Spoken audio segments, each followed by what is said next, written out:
So I'm shining the camera up inside as I'm welding. I was wondering if I could see it glowing red on the inside as I'm welding. I was also trying to show that when you're welding on these axle tubes that you're creating crust inside that can come loose and get into your bearings and gears. So it's important to clean the inside after you weld. And what I've done over the years is just basically drag a tool that I made that kind of just pulls it all off, and then I use rags. But back in the day, we didn't have these camera things to look inside. We had to take like a little light bulb.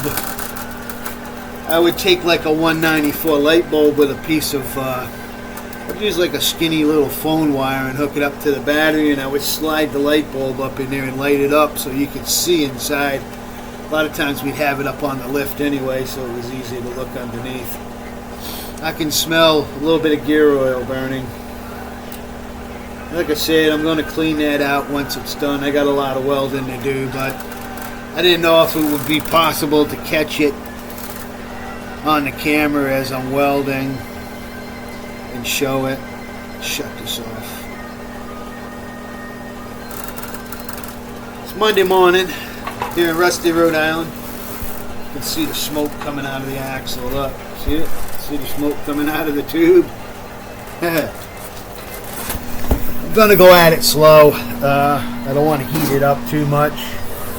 I'll do a little bit of welding, then I'll take a break, then I'll do a little bit of welding, then I'll take a break.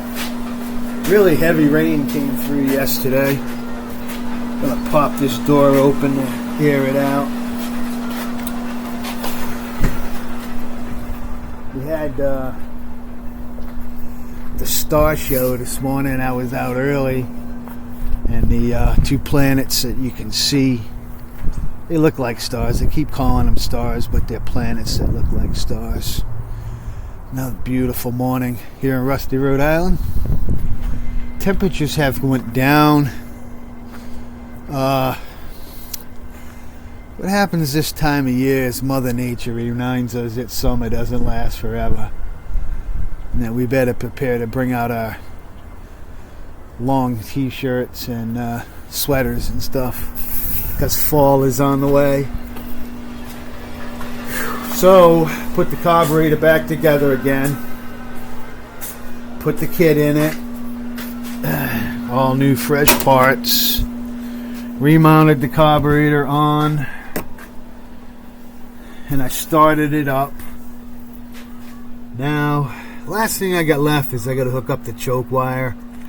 I don't have a plug for the choke. I ended up making one last time, and I glued it on, and then I had to pull it off because I pulled it. So I got to make another plug. What I do is I have the piece that would go inside of the plastic. I just don't have the plastic, so I make my own plastic out of black RTV. And it worked fine until I had to take the carburetor out. Thinking about hooking the vacuum line back up to the cruise control and see if it works.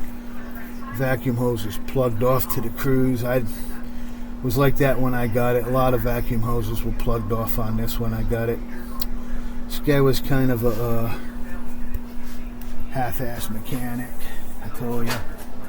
Pretty much all the work he did. I don't know how he bent this tube right here, but right where it bolts down here, it's got a little bend back away from the plug wire, and that's where it's hard to get through down there. I'm gonna leave it alone. If I found out that if I just turn it a certain way, I can get it to go in, but it's just got to remember the combination.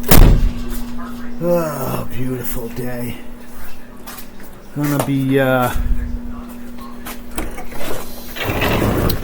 doing a little more cleaning out back today, I think. I try to do an hour a day doing cleanup. So I've been burning off. You can see all my crap wood that was stacked up here is all but gone, except I got to cut these doors up and stuff. And the rest of that will go. Start a trash bag. Laid this plastic out to get the leaves and crap off so I could fold it up, and more leaves fell on it. Gonna be going through all of this again, taking it out. Very little of it's gonna stay. Everything you see in front of me is going.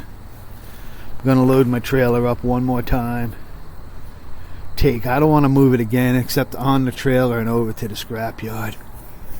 What's behind there, those longer pipes and stuff, got no reason to get rid of those. In fact, thinking about extending the carport one more car length. Bring the carport down to here, which would mean this shed also has to go. I got a front end. I can't get in there right now. It is a front end for a 57 Chevy in there that I bought years ago. And I was going to do I had thought about getting like an El Camino and putting that front end on it and, making it look, buying 80s El Camino cheap and then turn it into a 57. Kind of what I did with the van truck. I thought about doing that. Rhode Island Iron Workers. We salute you, the Rhode Island Iron Workers.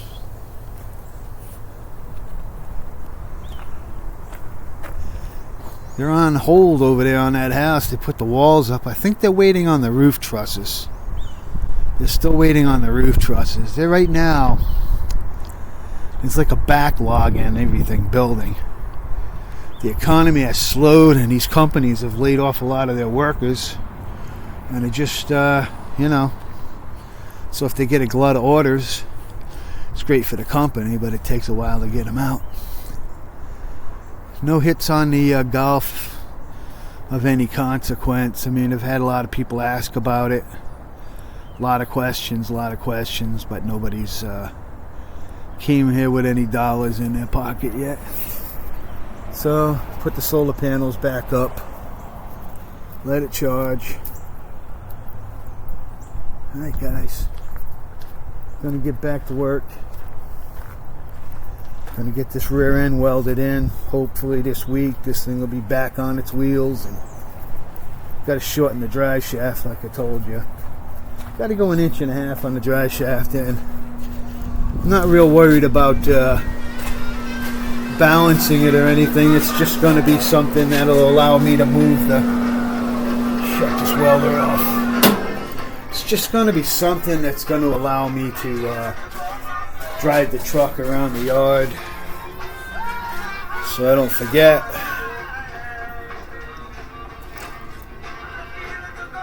It's getting cold. Gonna have to go warm it up. Alright guys, out from Rusty, Rhode Island. Leave you with a look of the massive 350 in the van truck. I can't even see it. Later.